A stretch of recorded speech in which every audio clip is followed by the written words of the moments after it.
Give it to me! Sa pag-aakalang isa lamang siyang matandang magsasaka, palihim silang pumasok sa kanyang lupain at pinatay ang kanyang aso. Ang hindi nila alam, ang lalaking kanilang kinutya ay dating isang marine sniper at ngayon ay handa na siyang paputukan ang kanyang target.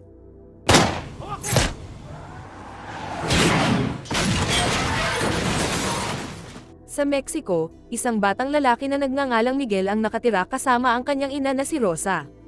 Isang mainit na hapon, habang naghahanda siya ng pagkain sa kanilang maliit na tahanan, nakatanggap si Rosa ng biglaang tawag mula sa kanyang kapatid na si Carlos. Ipinaliwanag niya na isang makapangyarihang kartel ang humahabol sa kanya dahil nagnakaw siya ng malaking halaga ng kanilang pera. Dahil sa desperado at takot, nagmakaawa ito sa kanya na hanapin ang perang itinago niya para sa kanya at tumakas sa Mexico bago pa mahuli ang lahat.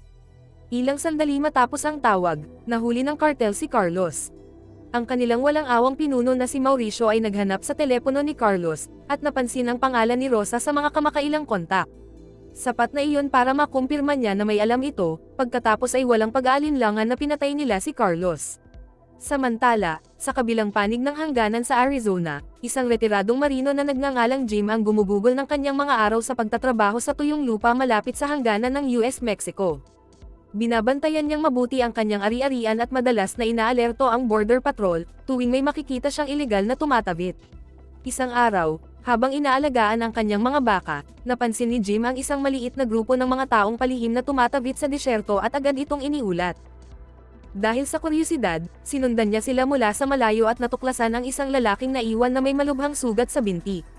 Ang iba, dahil hindi siya kayang buhatin, ay iniwan na siya sa kanyang kapalaran. Ipinadala ni Jim sa radyo ang lokasyon ng lalaki sa Border Patrol, pagkatapos ay tahimik na umuwi. Pagbalik sa kanyang ransyo, patuloy na dumarami ang mga problema ni Jim. Ipinaalala sa kanya ng isang kinatawan ng bangko ang mga bayad sa mga utang pa niya. Dahil hindi pa siya nakakabayad sa loob ng 6 na buwan, nagbabala ang bangko na ang kanyang ari-arian ay malapit ng ibenta sa subasta. Mula nang matagal nang maubos ang ipon ng kanyang asawa dahil sa matagal na pagkakasakit, hirap na si Jim sa pananalapi at nabaon siya sa utang. Ngayon, nagbanta ang bangko na kukunin ang kanyang bahay maliban kung makakahanap siya ng pera at nagmakaawa si Jim para sa mas mahabang panahon, ipinaliwanag na kailangan lang niya ng pagkakataong makabangon muli. Ngunit sinabi sa kanya ng lalaki, mayroon siyang 70 araw para mag-isip ng solusyon o pupunta sila at kukunin ang kanyang bahay. Sinabi ni Jim na hindi ako desperado, kailangan ko lang ng kaunting oras para ayusin ang mga bagay-bagay, para makabalik sa tamang landas. Kalaunan, naghanap si Jim ng trabaho, ngunit sinabi sa kanya ng lalaki na ang posisyon ay hindi angkop para sa isang taong kasing edad niya. Gayunpaman, nangako siyang maghahanap ng ibang trabaho na maaaring mas akma sa kanya sa susunod na buwan, at dahil ayaw niyang sumuko, nagmaneho si Jim papunta sa isang lokal na mamimili ng baka, umaasang maipagbili ang ilang mga hayop na pagmamay-ari niya. Ngunit ang alok na natanggap niya ay napakababa, halos hindi sapat para mabayaran ang isang bahagi ng kanyang utang. Kahit na ibenta ang lahat ay hindi maaayos ang kanyang sitwasyon, at dahil sa pagod at panghihina ng loob, tinapos ni Jim ang kanyang mahabang araw sa isang kalapit na bar, umaasang ang 1 o 2 inumin ay maaaring makapagpagaan sa patuloy na bigat na bumabagabag sa kanyang isipan. Ang bartender na nag-aalala sa kanyang pagod na ekspresyon, ay tinawagan ang kanyang ampon na si Sarah na nagtatrabaho para sa Border Patrol, upang ipaalam dito na maaaring may mali sa kanya. Maya-maya ay dumating si Sarah at umupo sa tabi niya, at tahimik silang nag-usap ng ilang sandali. Inamin ni Jim na nalulunod na siya sa utang, at malapit nang mawala ang kanyang bahay. Habang lumalalim ang gabi, umorder siya ng isa pang round ng mga inumin, ngunit pinigilan siya ni Sarah. Hinatid siya nito pabalik sa kanyang ransyo, tinitiyak na makakauwi ito ng ligtas. Samantala, patuloy na tumatakas sina Rosa at Miguel sa kanayunan. Kinabukasan, malapit sa hangganan ng US-Mexico, nakakita sila ng makitid na puwang sa mataas na bakod na bakal at sinubukan na makalusot habang papalapit ang kartel sa kanila.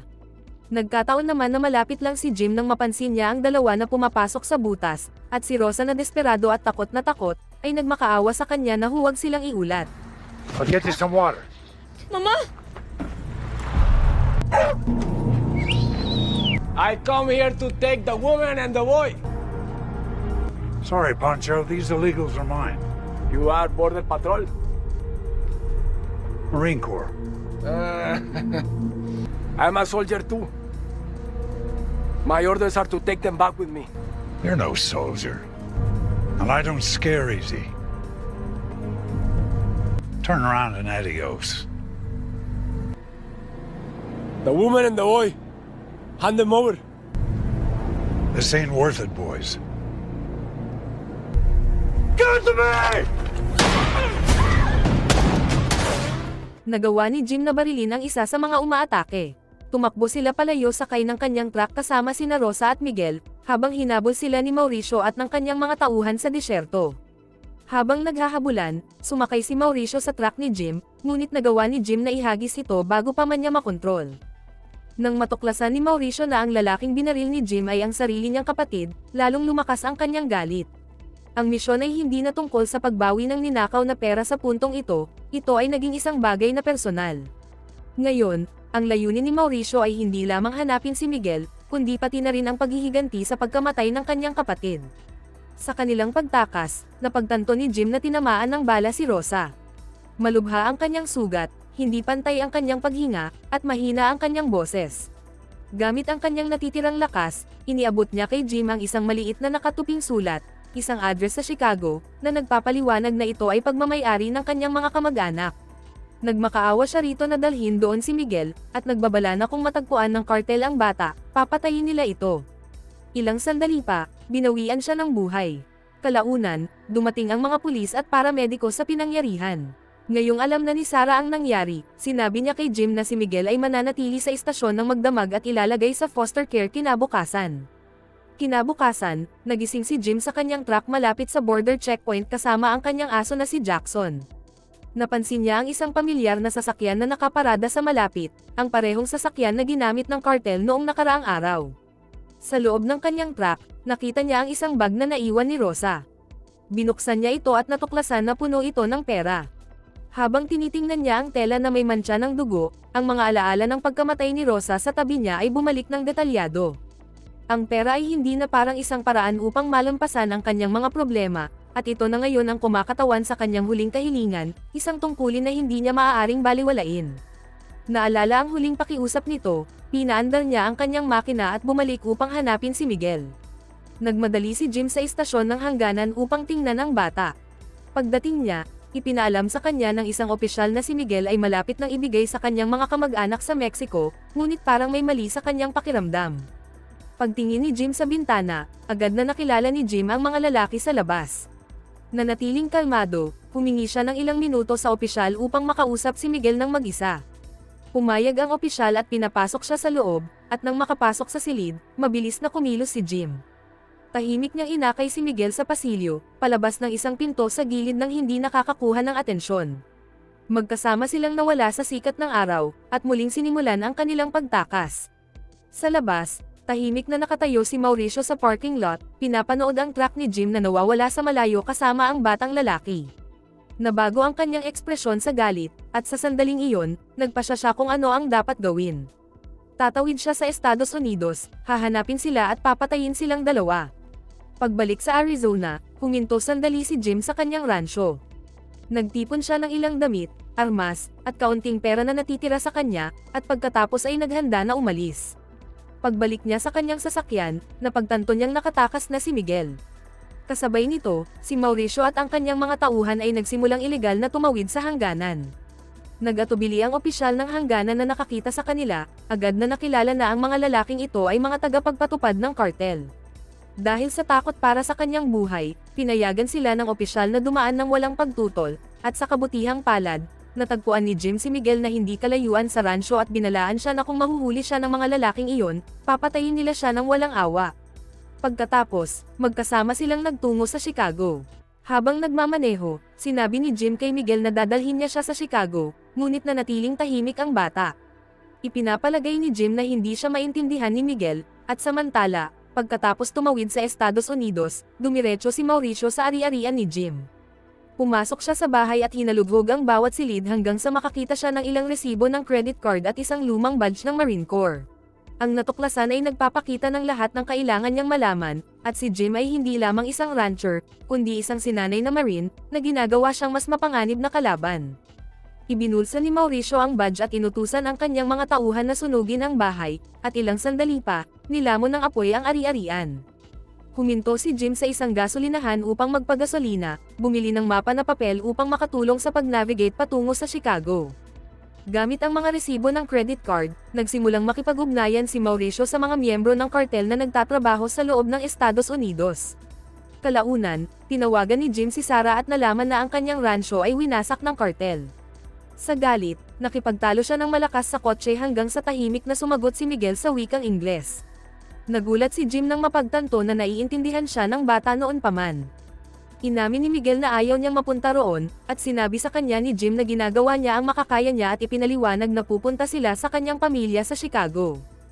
Gayunpaman, ang bayad sa credit card na ginawa ni Jim sa gas station ay nagpakita ng kanyang lokasyon. Natanggap ni Mauricio ang alerto sa loob ng ilang minuto, at tumakbo papunta kasama ang kanyang mga tauhan.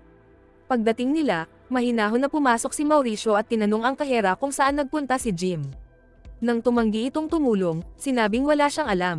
Walang pag-aalinlang ang bumunot si Mauricio ng baril at binaril ang kahera bago siya umalis. Matapos suriin ang security footage ng gasolinahan, natuklasan ni Mauricio na si Jim ay naglalakbay patungong silangan. Kalaunan, nasira ang truck ni Jim at dinala niya ito sa isang kalapit na garahe. Humingi ng tawad ang mekaniko, sinasabing sarado sila ngayong araw. Dahil wala nang ibang mapupuntahan, dinala ni Jim si Miguel sa isang maliit na kainan sa malapit, at sa unang pagkakataon, tunay silang nag-usap.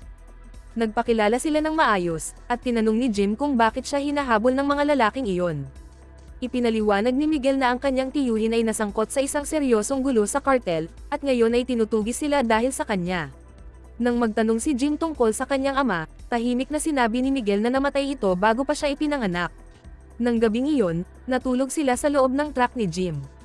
Kinabukasan, nagising si Jim at nalaman niyang wala sina Miguel at Jackson. Isang sandali ng pagkataranta ang bumangon bago niya sila nakitang pabalik na may dalang mga grocery, na binili ni Miguel sa malapit. Dahil sa ginhawa, ipinaayos ni Jim ang kanyang truck, at nagpatuloy sila sa kanilang paglalakbay. Nagmaneho sina Jim at Miguel gamit ang mapa na binili niya, at pagkatapos niyang magbayad sa pagkukumpuni ng kotse, agad na naalerto sina Mauricio at ang kanyang mga tauhan tungkol sa kasalukuyang lokasyon ni Jim. Pagkatapos, agad silang tumungo sa direksyon na iyon. Sa daan, nagsimulang maging mas malapit sina Jim at Miguel, at nag-usap tungkol sa paglalakbay ni Jim sa Chicago noong bata pa siya. Naputol ang kanilang sandali ng katahimikan nang lumitaw ang isang sasakyan ng pulisya sa likuran nila, na kumikislap ang mga ilaw nito at sinenyasan silang huminto. Lumapit ang opisyal at hiningi ang pagkakakilanlan ni Jim. Nanatiling kalmado si Jim, ipinaliwanag na may dala siyang legal na rehistradong baril, at maaaring ipakita ang mga papeles upang patunayan ito. Gayunpaman, tila naghihinala ang opisyal at kinuha ang baril, sinabing gusto rin niyang tanungin ang batang lalaki na nasa sasakyan. Hindi mapakali, ngunit nakipagtulungan at sumang-ayon si Jim at sinundan ang opisyal patungo sa patrol car. Pagpasok ni Jim sa sasakyan, napansin ni Jim ang opisyal na mahinang nagsasalita sa kanyang telepono, sinusubukan na hindi siya marinig. Naging malinaw sa puntong ito na hindi ito isang normal na pagpapahinto ng trapiko. Napagtanto ni Jim na ang opisyal ay nag-aantala ng oras, malamang na nakikipag-ugnayan sa kartel. Tinanong niya ang opisyal kung magkano ang binabayad sa kanya para ipagkanulo ang kanyang badge, at nang bunutin ng opisyal ang kanyang baril, sinugod siya ni Jackson, at magkasama silang lumaban sa kanya. Hindi nag-alinlangan, pinabagsak ni Jim ang opisyal at tumakbo pabalik sa truck at nagmaneho palayo bago dumating ang kartel. Di nagtagal, nakarating sina Mauricio at ang kanyang mga tauhan sa pinangyarihan. Natagpuan nila ang opisyal na halos walang malay at tinanong kung saan nagpunta si Jim. Ngunit hindi niya sila mabigyan ng sagot. Sa pagkadismaya, binaril siya ni Mauricio hanggang sa mamatay. Habang naghahanap sa lugar, natagpuan niya ang roadmap ni Jim at daladala ito, at mula sa malayo, pinanood ni na Jim at Miguel ang lahat ng nangyayari. Kalaunan, huminto si Jim sa isang tindahan ng baril para bumili ng shotgun. Tinawagan niya si Sarah at nalaman na ang taong binaril niya ay ang kapatid ni Mauricio. Hinimok siya ni Sarah na ibalik ang bata, at atubiling pumayag si Jim. Habang papalubog ang araw, nag-check-in sila ni Miguel sa isang maliit na motel para magpahinga. Sa gabi, mas nag-usap sila at mas nagkaintindihan. Sinabi ni Miguel na pagdating natin sa Chicago, ang unang gusto kong gawin ay kumain ng hotdog. Pagkalipas ng ilang oras, nagising si Jim at dinala si Jackson sa labas para magpahangin. Pagkatapak niya sa malamig na gabi, nakita niya si Mauricio at ang kanyang mga tauhan sa malapit. Nagmadali si Jim na bumalik sa kwarto at tahimik na ginising si Miguel at tinawagan ang pulisya para magulat ng isang maling pagnanakaw, umaasang maagaw ang atensyon. Tinulungan niya ang bata na makaakyat sa bintana, at lumipat sila sa madilim na lugar patungo sa mga kalapit na kakahuyan. Ilang sandali pa, biglang pumasok ang kartel sa silid ng motel, at nalaman nilang walang tao. Sa sobrang galit, sumigaw si Mauricio at nangakong hahanapin si Jim. Sinabihan ni Jim si Miguel na maghintay sa truck habang babalik siya para kay Jackson. Ngunit nang bumalik siya, huli na ang lahat. Si Jackson na tapat gaya ng dati, ay humarap kay Mauricio at tumatahol upang protektahan ang kanyang amo. Ngunit itinaas ni Mauricio ang kanyang baril at pinatay siya nang walang pag-aalinlangan. Kinabukasan, inilibing ni Jim at Miguel ang aso sa isang tahimik na bahagi ng lupa malapit sa motel, minarkahan ang lugar gamit ang ilang bato. Kalaunan, hinarap ni Miguel si Jim matapos makita ang pera sa kotse, sinabing tumutulong lamang siya para sa kadahilanang iyon. Nasaktan at itinanggi ito ni Jim, padabog na umalis si Miguel. Di nagtagal, bumalik ang bata, at pareho silang humingi ng tawad bago nagpatuloy sa kanilang paglalakbay. Di nagtagal, huminto sila sa isang maliit na simbahan at lumuhod si Miguel sa altar, bumubulong ng panalangin para sa kanyang ina, habang tahimik na nakatayo si Jim sa likuran niya. Nang lumapit ang pari at marahang tinanong kung apo niya si Miguel, malumanay na sumagot si Jim na hindi, ipinaliwanag na nangako siya sa ina ng bata na aalagaan at puprotektahan niya ito. Kalaunan, tinawagan ni Jim si Sarah upang sabihin sa kanya ang nangyayari, at nagmakaawa ito sa kanya na ibigay si Miguel sa mga awtoridad, na nagbabala na ang mga bagay ay nagiging lubhang mapanganib. Ngunit sa kasamaang palad, tumanggi si Jim dahil nangako siya kay Rosa, at balak niyang tuparin ito kahit ano pa ang maging kapalit. Ipinaliwanag niya kay Sarah na pupunta siya sa Chicago upang ligtas na maihatid ang bata sa kanyang mga kamag-anak. Habang nagpapatuloy sina Jim at Miguel patungong Chicago, patuloy na naghahanap sina Mauricio at ang kanyang mga tauhan ng anumang palatandaan na maaaring magbunyag ng kanilang lokasyon. Kalaunan, nang tingnan niyang muli ang mapa ni Jim, dito, isang pulang bilog ang iginuhit sa paligid ng Chicago, na nagpapatunay sa kanilang destinasyon. Agad na kinontak ni Mauricio ang mga miyembro ng kartel na nakabase na sa lungsod, at inutusan silang maging handa pagdating ni Jim at ng bata. Paglipas ng ilang panahon, natagpuan ni Miguel si Jim na nagsasanay gamit ang kanyang baril, at dahil sa kanyang pagkausyoso, sumama siya sa kanya at sinimulan siyang turuan ni Jim kung paano mag-asinta at bumaril ng tumpak at tanggalin at buuin muli ang sandata. Sinabi sa kanya ni Miguel na kapag lumaki na siya, plano niyang patayin ang mga lalaking iyon dahil sa kanilang ginawa. Ngunit tiningnan siya ni Jim ng mariin at sinabing walang nakakapanabik o marangal sa pagpatay ng ibang tao. Ipinaalala niya sa kanya na ibinigay ng kanyang ina ang kanyang buhay upang magkaroon siya ng mas magandang buhay. Namatay ang iyong ina upang mabigyan ka ng pagkakataon sa isang mas magandang buhay, kaya't wag mong sayangin ito. Nang gabing iyon, sumilong sina Jim at Miguel sa ilalim ng isang lumang overpass. Para manatiling mainit, nagsindi sila ng maliit na apoy, at pinakain ito ng mga bungkos ng pera mula sa kartel. Hindi na mahalaga sa kanila ang pera, ngunit mahalaga ang kaligtasan. Kinabukasan, sa wakas ay narating nila ang labas ng Chicago. Habang nagmamaneho sa isang highway, napansin ni Jim ang dalawang kahina-hinalang lalaki na nagmamasid mula sa isang overpass. Agad niyang naramdaman ang panganib, at upang protektahan si Miguel, lumiko siya sa pangunahing kalsada. Nagmaneho papunta sa kanayunan, umaasang mailayo ang mga humahabol sa kanila mula sa lungsod. Mabilis na lumapit ang mga sasakyan ng kartel, at isang sasakyan ang huminto sa tabi nila at mabilis na lumiko si Jim dahilan para mahulog ito sa kalsada. Napagtanto niyang nasira ang kanyang radiator, ngunit patuloy siyang nagmaneho hanggang sa makarating sila sa isang liblib na bukas na lugar, at pagkatapos ay pinahinto ang sasakyan. Dahil sa kanyang karanasan sa militar, pumwesto si Jim gamit ang kanyang rifle, pinanatili ang kanyang hininga, at nagpaputok.